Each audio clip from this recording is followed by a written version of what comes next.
So, ladies and gentlemen, I want to do a talk on why we need to rediscover the chivalric code.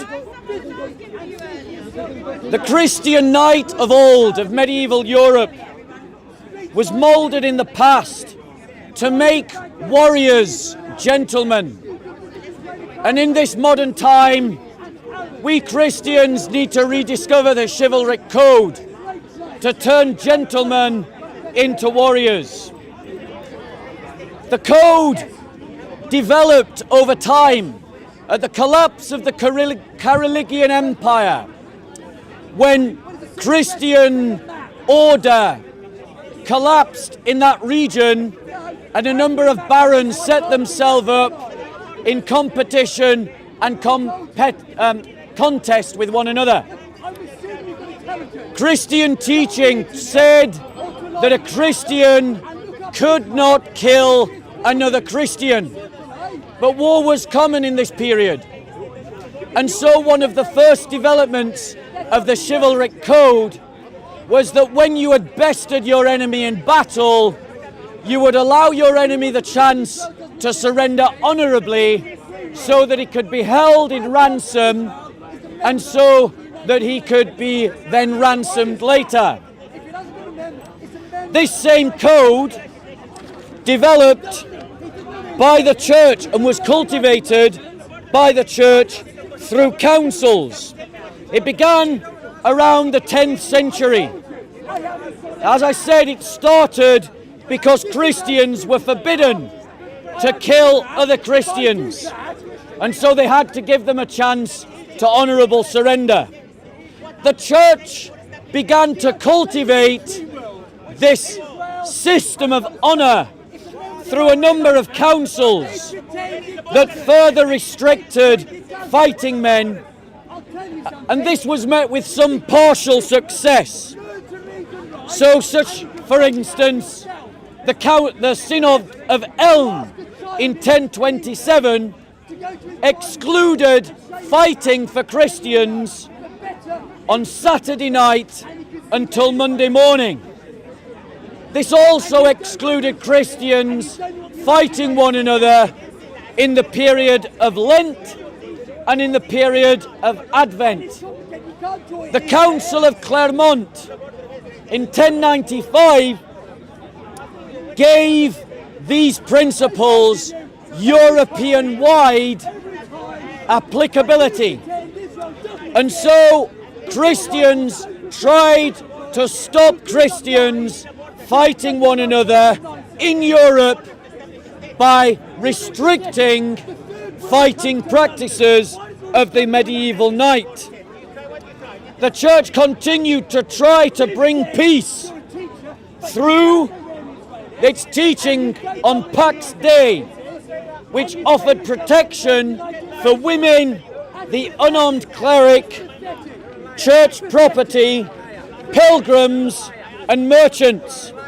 It essentially restricted fighting to those who fought and made a distinction between warriors and non-combatants. This continued between the 10th and the 12th centuries and was promulgated as early as 975 AD. This continued through a number of councils, as mentioned. Those who fought on horses were called the chevalier, the knight, and so the code became known as the chivalric code. Those who fought had to swear oaths upon relics that they would keep the peace of God. Both of these themes, the idea of the Pax Day and the idea of the truce of God, were both reintegrated into the Christian political matrix as governing authorities once again established control over the land. And it became the monarch's responsibility to keep the peace and the truce of God. The first crusade that was launched at the Council of Clermont added to this chivalric crusade, this chivalric code, religious dimensions, and created the first monastic chivalric orders, known as the Knights Templar, the Knights Hospitaller, and the Teutonic Order. And this added a religious dimension to the chivalric code. Now, in modern times, knights are no longer a thing. The chivalry no longer exist.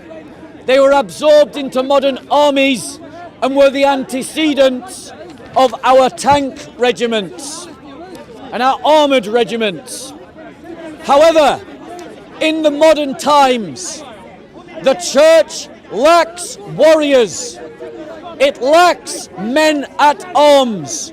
It lacks a masculinity that can stand up for itself. And so, in the past, the church used the chivalric code to turn barbaric warriors into gentlemen. In these times, the church must use the chivalric code to turn gentlemen into warriors. The code that is known as the chivalric code became embodied in two principal sources: the Song of Roland and the writings of the Duke of Burgundy, who wrote for the chivalric order the Golden Fleece. And what I'm going to do now is lay down for you the chivalric code. And this code, if followed, is what a Christian man is supposed to be. It is the creation of art, as C.S. Lewis put it. It isn't that it is some soppy compromise between gentleness and barbarity, or with the warrior spirit.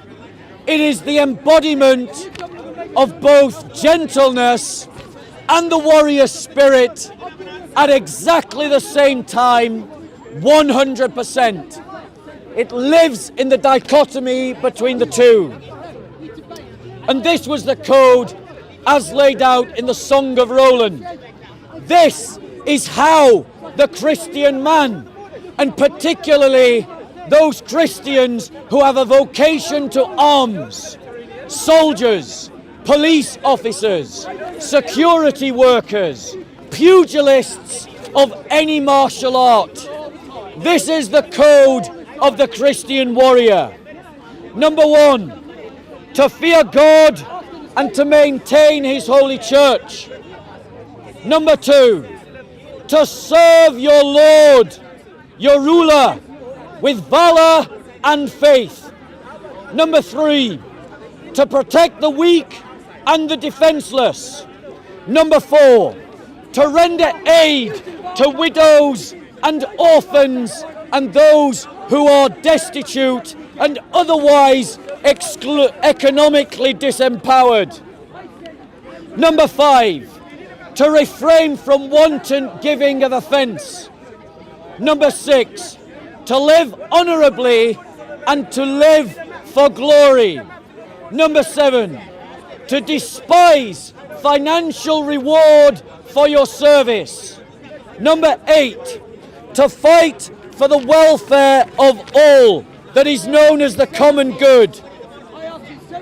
Number nine, to obey those placed in authority. Number 10, to guard the honour of fellow warriors. Number 11, to reject unfairness, meanness and deceit. Number 12, to keep the faith in your own life. Number 13, to speak the truth at all times.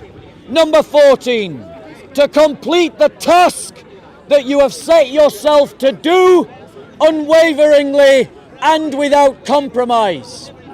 This was the code as codified in Roland's song, in the Song of Roland, who was a mythical knight of the Carolingian age. The Duke of Burgundy, writing in the high medieval period, codified the chivalric code as such. And the chivalric code is as follows. Number 1, to have faith in God and his church. Number 2, to show charity to the weak and those who are struggling.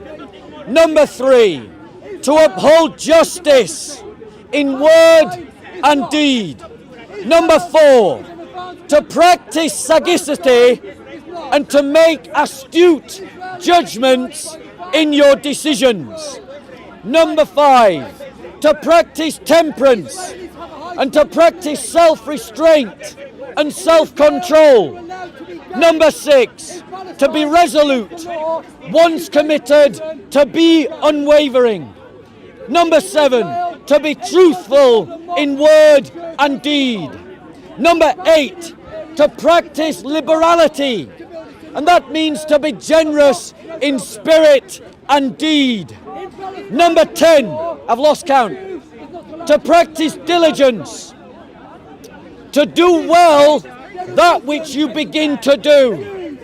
Number 11, to practice valor, to be courageous in conflict and unflinching in opposition. Number 12, to practice hope, which is to believe that your actions can make a difference, and so you should do them believing that you can have an effect. This is the code of the Christian warrior. This is the code of the Christian man. Raise your children in it. Raise yourself in it. Practice it. Because the church is full of wimps. And the church is suffering because it's full of soy boys. And we need to wake up from this malaise that is harming the church and to cultivate a warrior spirit within the men of the church. And we do this by following the church's teaching on the chivalric code for the modern world. So if you are a Christian who is a soldier, or you are a Christian who is a policeman, or you are a Christian who is working in security, or you are a Christian who is practicing pugilism, that means boxing or judo or kung fu, then this code is for you. The church needs to rediscover a warrior spirit, and the church needs to recover warriors and a core of warriors who will defend the church, defend the faith, defend virtue, and defend the truth against the enemies of the church and against those who oppose the gospel of our Lord Jesus Christ.